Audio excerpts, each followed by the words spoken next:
Time to talk royal matters, and there's none better than the wonderful Angela Levin. The reason that we're in 4K for, again, just a flood of honesty, and we love her. And, of course, you can read her stuff all over the place. You can read her books about Camilla and, obviously, old mate Harry as well. But more importantly, we just chew the fat here most weeks here on Sky News. Lovely to see you, Angela. Thank you. Lovely to be here, as you know. Love it. So, Catherine's not going to be going with William to Singapore, I think it is, for more efforts to do with their Earthshot project. She says she's doing it to stay home with the kids. Of course, when both don't turn up, the word snub starts being thrown around. What do you think?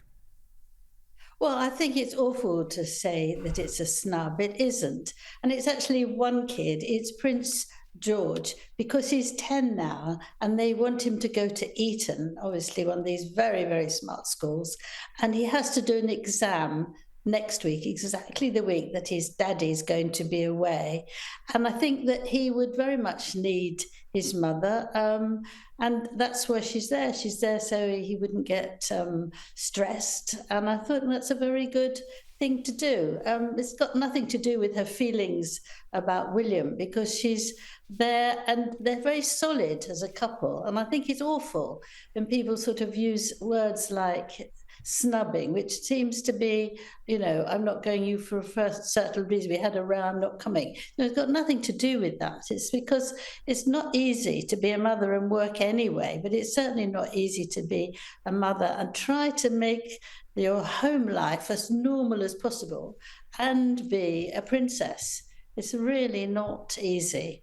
And I think she's right. In any case, it's up to her and what she thinks her priorities are. And it's quite nice to see that actually she feels that her children are. And one of the things that the late Queen Elizabeth, who was wonderful for so much, but she did admit that she ignored the children. She didn't do very much with the children. And the one who suffered most was Charles. He was a sensitive child, and his mother went away for 6 months because then travelling took much longer, and she came back and she just tapped him on the head, and it wasn't enough, and he was very sad about that, of course. So I think Catherine has learnt through marrying William, plus her own very stable close family, that actually you have to do the right thing when children are young. And she's spending a lot of time looking after young children, trying to see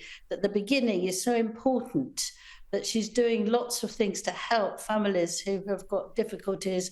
They haven't got much money, they're not very intelligent, they're single parents. And it would be actually, I think, completely wrong if she went off and left him alone. And when she's doing this to help children find their own lives through a very stable family.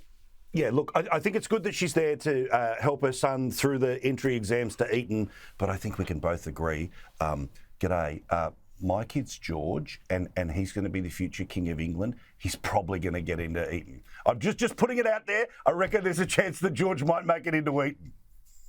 Yeah, I think he'll get in anyway. They're not going to turn away the heir to the throne. But if he's very nervous about it all and thinks he hasn't done well, that's an entirely different situation, isn't it? You don't want to make him scared of exams and not feel well because good that he didn't get decent marks. I think it's more that level. He could get anywhere. They'd always take somebody like that, but he needs to go feeling positive about himself. The late Princess Diana made a big mistake by insisting that Prince Harry went to Eton because he didn't pass exams the first time he tried. So he had a whole year when he tried to do other ones and he just scraped through. So he was in the bottom of the class. And that, I think, affected him very, very much. He's the second heir. In other words, he's the spare, which we know he's written about.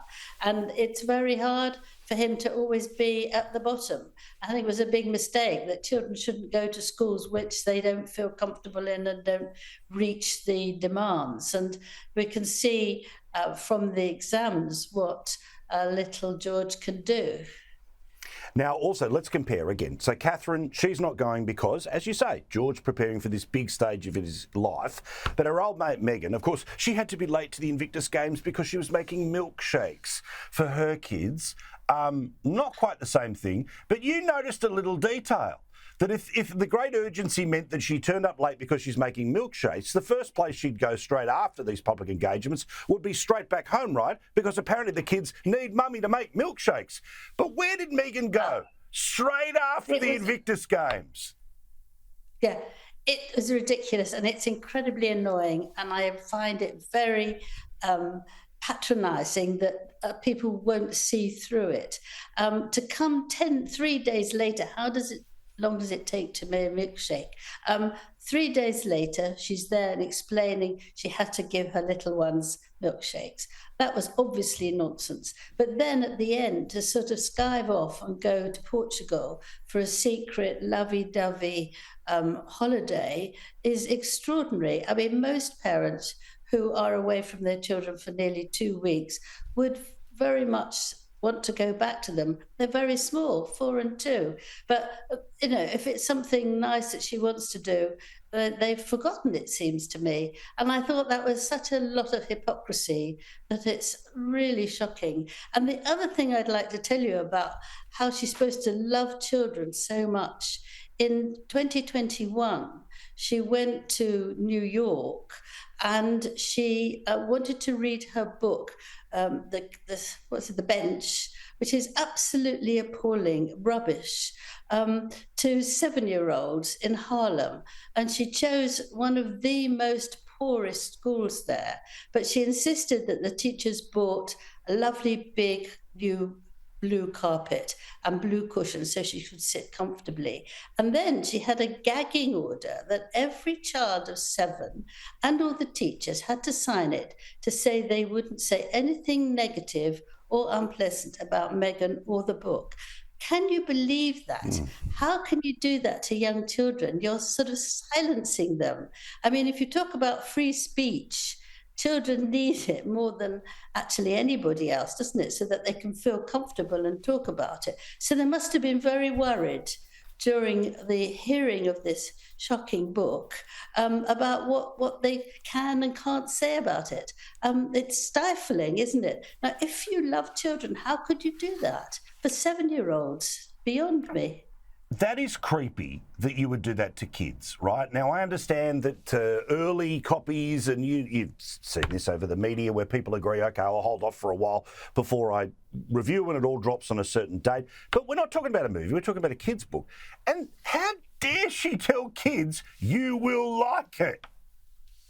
Yes. But it's actually not really for kids. It's all about how fathers love benches. And you see them sitting with various boys on a bench with different colours and different shapes. Now, and the front cover of that is a bench. Now, I think children need something exciting. They want, baddies and goodies. If you look at the front of a book and you see a bench, I mean, what is that of an interest whatsoever? No, it isn't. But she wanted to read this book, that the grammar is appalling, and there's 160 words altogether. But she's very, very proud of it because she has written a book, and she's surrounded by her blue cushions and her blue carpet. And actually, it really, really is awful. It's just come out because everyone's seen the documents that children and the teachers had to sign. That's ridiculous. And also, how do you feel about even the chance that Meghan Markle, her name apparently being suggested to stand in for Dianne Feinstein, who's, of course, the former Senator of California, she passed away. There is an election next year, and Gavin Newsom says that's when the real Senate contest will take over. But he wants a woman of colour to stand in between now and then. Is Meghan going to be that person? No. Fortunately, he's chosen somebody, Lafona Butler. She's going to fill it in for a year. And Meghan could never really be a politician. I think her PR people, they hear something like this, that a senator has died, aged 90, very respectable, done a great deal for the USA. And they put Meghan right there at the top. But you have to remember that if she's gagging children of 5, what will she do to the rest of the population? Can they say anything about her?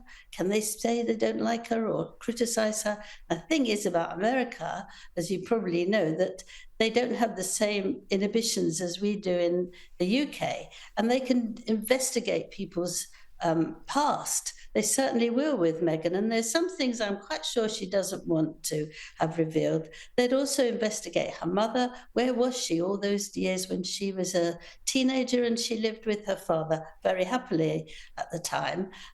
She's got very, very thin skin, and she also would have to lose her titles, as I believe Harry would as well. Now she's clinging on to them for dear life. So I don't think there's a chance in hell that she'd ever get anything in Parliament. And it's just so ludicrous to think that she could just go in at a high level. It's nonsense. I think this whole sort of stream of PR nonsense that are saying how wonderful she is and she's changed her mind and she's happy about everything. And the interesting thing for me is that she has been saying for months now that she's writing her own biography. Oh, no. And yeah, but you see, we all believed, I have anyway, and lots of others, that it'll be moans and groans about how badly she was treated as a royal. It will be another record like Harry's, but only more powerful. But she's supposed to be happy and jolly, and she's made a change in her life, and she's only looking forward. Now, how's she going to do that? And I'm wondering what will come. The most important thing for her, either she's going to say how wonderful life is, which I don't think she'll bother in a book, or she'll go backwards and say what a terrible time she had and how awful everyone was to her. And it will be full of untruths, won't it? Because she doesn't really, we're used to her not actually quite hitting the nail on the head when it comes to truth. So I think that's a good one to see whether she actually is happy and jolly as ever. I don't think she can be, but we shall see. That said, when the book comes out, can we just put a camera on you for about 10 hours while you're reading it? I'd love to see you. Whoa, what is this rubbish? You'd know instantly. You'd be able to call it out. We should sell it as a pay-per-view, Angela. Just you calling Meghan's book out in real time. But let's your people, my people, all the rest. Okay. I'll book you now, shall I? Shall I book you now? Deal. Okay. Look forward to it, mate. We'll talk to you soon. Okay.